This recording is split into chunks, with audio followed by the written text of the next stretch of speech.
नमस्कार दोस्तों, आज हम मारिको लिमिटेड देखेंगे। मारिको लिमिटेड के मार्केट कैप की अगर बात करें तो लगभग 65,922 करोड़ का मार्केट कैप है।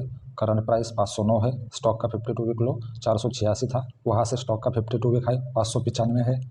स्टॉक भी 45 है। Book value 32.6। कंपनी अच्छा खासा डिविडेंड पे करता है। ROC 41.9 है। ROE 35.8 है। फेस वैल्यू कंपनी का लगभग 1 है। तो दोस्तों अब देखते हैं क्वार्टरली रिजल्ट। क्वार्टरली रिजल्ट में अगर सेल्स की बात हम करें तो दिसंबर के क्वार्टर में लगभग 2422 करोड़ का सेल्स था। वही सितंबर के क्वार्टर में 2476 करोड़ का सेल्स था। ऑपरेटिंग प्रॉफिट अगर देखें तो लगभग 513 करोड़ था दिसंबर के क्वार्टर में। सितंबर के क्वार्टर में 497 करोड़ था। OPM देखें तो उसके परसेंटेज लगभग 20-21% के आसपास है। प्रॉफिट बिफोर टैक्स अगर देखें तो लगभग 495 था दिसंबर के क्वार्टर में। वही सितंबर के क्वार्टर में 476 था। नेट प्रॉफिट अगर देखें तो दिसंबर के क्वार्टर में 386 करोड़ था। वही सितंबर के क्वार्टर में 360 करोड़ था। तो दोस्तों अब चलते हैं शेयर होल्डिंग पैटर्न पर। मारिको के अगर शेयर होल्डिंग पैटर्न अगर हम देखें तो प्रमोटर के पास लगभग 60% के आसपास का स्टेक है। FI और DI की तगड़ी होल्डिंग हमें यहाँ देखने को मिल रही है। FI की बात करें तो 25.55%, DI की बात करें तो लगभग 9.78% का स्टेक DI के पास है। गवर्नमेंट के भी थोड़े बहुत स्टेक है। पब्लिक लगभग 5.13 है और अदर्स का देखें तो 0.11% है। तो अब चलते हैं चार्ट पैटर्न पर। मारिको का एनालिसिस हम डेली पैटर्न पे करेंगे, क्योंकि डेली पैटर्न पे अगर हम देखेंगे तो स्टॉक एक अच्छे खासे पैटर्न बनाता है। यहाँ पर देख सकते हैं मैंने एक हॉरिजॉन्टल लाइन मार्क की है जिस पर स्टॉक के मेजर सपोर्ट नज़र आ रहे हैं हमें।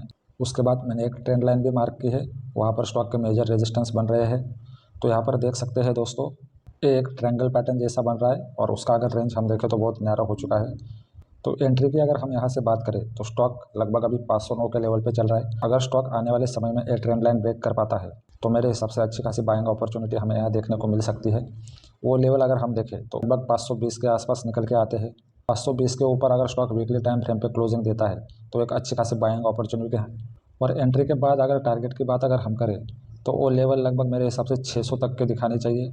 स्टॉक का ए डिस्टेंस अगर हम देखें तो 600 से 500 ये लगभग 17% के आसपास निकल के आते हैं। तो यहाँ से अगर हम 17% मार्क करें तो 600-610 तक जाते हैं। तो मेरे हिसाब से दोस्तों ये हो गए टारगेट की बात। अगर स्टॉप लॉस की अगर हम बात करें तो ये जो मैंने ट्रेंड लाइन खींची है एक हमारा मेजर स्टॉप लॉस वर्क करेगी। और अगर माइनर स्टॉप लॉस का अगर हम बात करें तो लगभग 500 के आसपास के निकल के आएंगे, क्योंकि 500 एक साइकोलॉजिकल लेवल भी है। तो माइनर स्टॉप लॉस हमारे 500 रुपये पर प्लेस होंगे। इन केस दोस्तों स्टॉक इस ट्रेंड लाइन को ब्रेक नहीं कर पाता और फिर से नीचे आता है तो ये एक हमारे एक मेजर सपोर्ट का वर्क करेंगे। अगर स्टॉक इस ट्रेंड लाइन को भी ब्रेक कर देता है तो फिर स्टॉक वीक हो जाएगा। तो दोस्तों आशा करता हूँ आप ये एनालिसिस समझे होंगे। मिलते हैं अगले वीडियो में अगले स्टॉक के साथ। दोस्तों आपकी जानकारी के लिए बता दूं, ये वीडियो सिर्फ एजुकेशन पर्पज़ के लिए है। किसी भी प्रकार के बाय और सेल की रिकमेंडेशन मैं नहीं देता। धन्यवाद।